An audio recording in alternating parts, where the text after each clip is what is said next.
우리나라 국민들은 매년 14조를 내고 있습니다. 우리 학교 학생들은 매년 1,400억을 내고 있습니다. 뭘 내고 있을까요? 바로 등록금입니다. 그런데 그 다음은요. 대학에 등록금을 내는 것이 너무나도 당연해져서 우리는 그 다음에 그 등록금이 어떻게 쓰이고 있는지 관심이 없습니다. 등록금, 대체 어떻게 쓰이고 있는 걸까요? 우리가 대학에 등록금을 내고 나면 대학은 그 등록금을 교비라는 상자에 넣습니다. 교비가 뭘까요? 바로 법대로 써야 하는 돈입니다. 그런데 이 교비가 법대로 정말 잘 쓰이고 있을까요? 우리가 이 질문에 답할 수 있을 때 더 많은 것을 볼 수 있게 됩니다.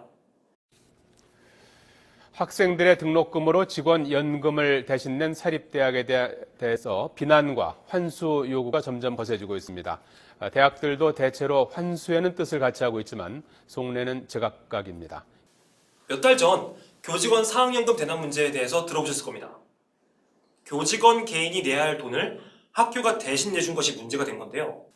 학교는 문제가 없다고 주장하고 있습니다. 그런데 문제는 그 돈을 교비 상자에서 꺼내줬다는 겁니다.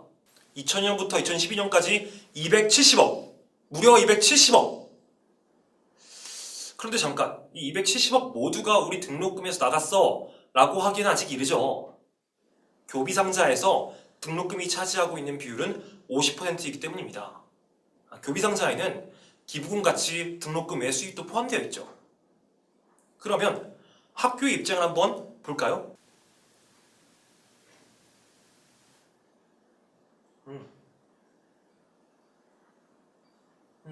그래요. 뭐, 틀린 말은 아니죠. 그런데 그러면 135억은 인정하셔야죠. 교비 상자에서 등록금이 차지하고 있는 비율은 50%니까 270억의 절반은 135억이고 그 135억은 등록금에서 나간 게 맞죠? 그리고 135억은 작은 돈이 아니죠. 그러면 이제 법전을 한번 볼까요? 중요한 건 이제부터입니다. 교비는 무엇을, 어디에, 누구를 위해 써야 할까요? 사립학교법 시행령 제13조 2항을 보면 교비는 다음과 같은 규정에 따라 사용하게 되어 있습니다. 법에 따라 교비상자에서 인건비를 지급하는 건 문제가 없네요. 그런데 사학연금을 대신 내준 것은 인건비로 봐야 할까요? 학교는 문제가 없다고 이야기합니다. 임금의 일부로 봐야 한다는 이야기죠. 그런데 여기에 반론이 있습니다. 교직원들의 임금은 사립학교의 보수 규정에 명시되어 있어야 하지만 사학연금이나 개인연금의 개인부담금을 지불해주는 규정을 가진 대학은 없다는 겁니다. 근거 없는 지급은 횡령으로 보는 게 대법원 판례입니다. 이 판례는 사립학교에서 근거 없이 교비에게서 돈을 지출했을 경우 횡령죄로 처벌해야 한다고 규정했습니다.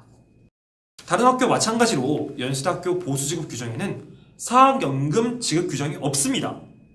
그러면 연세대학교도 횡령죄 적용이 되는 걸까요? 2012년 2월 다행히도 교육부의 시정명령으로 교직원 사학연금 교비 대납은 중단되었습니다. 횡령인지 아닌지는 지켜봐야겠지만 확실한 건 교직원 사학연금을 교비로 대납한 것은 문제라는 겁니다.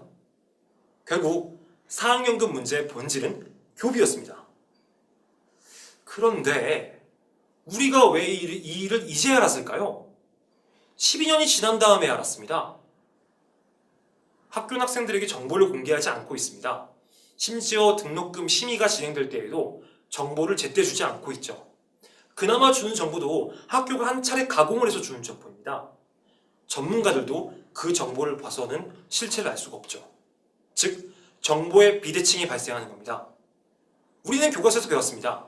정보의 비대칭이 발생하면 쉽게 도덕적 해이로 이어진다고 말이죠. 그런데 이 문제를 교육부는 예전부터 알고 있었습니다. 교육부가 회계감사 결과를 발표하면서 학교의 명예가 훼손될 수 있으니 학교의 명단은 밝히지 않겠다라는 입장을 취했었습니다. 이 문제에 주목하던 관심을 갖고 있던 사람들이 여기에 분노하기 시작했죠. 그리고 그 사람들이 한 사람 한 사람 모이기 시작합니다. 결국 여론의 압박을 못 이긴 교육부는 학교 명단을 공개하게 됩니다. 그러면서 불법을 한 건 맞지만 불법으로 한 돈을 환수할 수 없다는 이상한 입장을 내놓았습니다. 그러자 여론은 더 분노하게 됐죠. 이를 눈치챈 정치권이 움직이기 시작했습니다. 국회의원들이 말하기 시작했습니다. 그러자 점차 교육부는 유보적인 입장을 취하게 됩니다. 여론은 더더욱 분노하게 됐죠. 결국 대통령이 이 일은 변명의 여지 없이 잘못된 일이라고 지적하기 이릅니다. 그때 그 다음날 교육부는 9월 30일까지 각 사학들이 자진 환수 방안을 마련하라고 명령을 내립니다. 결국 관심, 우리의 권리에 대한 관심, 우리의 등록금이 어떻게 쓰이고 있는지에 대한 관심이 여기까지, 이 환수까지 가능하게 한 것입니다.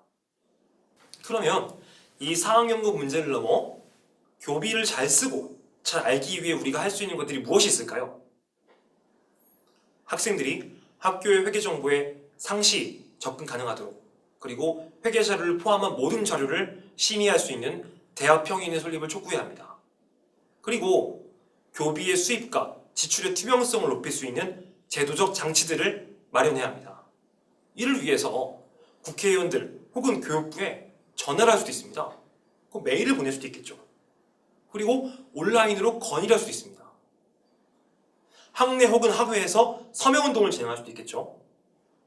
시장 선거 혹은 국회의원 선거마다 정책을 제안하거나 관련된 정책을 보고 투표를 할 수도 있습니다. 관심을 갖고 잊지 맙시다. 관심을 갖기 시작하면 우리가 할 수 있는 것들이 보이기 시작합니다. 우리가 일상에 지쳐 이 문제를 잊고 넘어가길 바라는 누군가가 있다면 그 누군가에게 틀렸어! 우린 이 문제에 주목할 거야! 우린 우리의 권리에, 우리의 등록금에, 우리의 교비에, 더 나아가 옳고 그름에 주목할 거야 라고 단호히 이야기합시다. 감사합니다.